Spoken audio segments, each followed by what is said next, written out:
અમદાવાદની 7th day school મામલે નવો વિવાદ સર્જાયો છે। શાળાનું બાંધકામ ગેરકાયદે હોવાની ચર્ચા તેજ થઈ છે। એએમસીની ટાઉન પ્લાનિંગ અને એસ્ટેટ કમિટીમાં ચર્ચા શરૂ થઈ છે। કમિટીમાં શાળામાં ગેરકાયદે બાંધકામ મામલે ચર્ચા થઈ હતી। એસ્ટેટ વિભાગ દ્વારા શાળામાં તપાસ હાથ ધરવામાં આવશે। શાળામાં જો ગેરકાયદે બાંધકામ થયું હશે તો તેને દૂર કરવામાં આવશે। 2001માં એએમસીએ 99 વર્ષના ભાડા પેટે આ જગ્યા લીઝ પર આપી હતી। Financial association of 7th day Adventists જે ભાડે આપી હતી આ જગ્યા હવે જો ગેરકાયદેસર બાંધકામ કરવામાં આવ્યું હશે તો તેને દૂર કરવામાં આવશે। એક તાજેતરમાં મણિનગર વિસ્તારમાં એક દુઃખદ બનાવ બન્યો 7th ડે સ્કૂલમાં।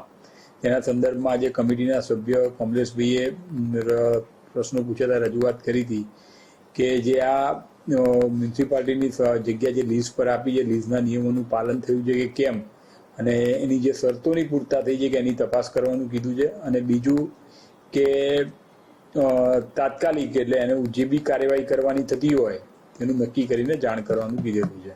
એક એ પણ સૂચના આપેલી છે કે એમાં તપાસ કરીને જે પરવાનગી વગરનું બાંધકામ હોય એનું પણ આપણે તપાસ કરીને જાણ કરવા કીધેલું છે।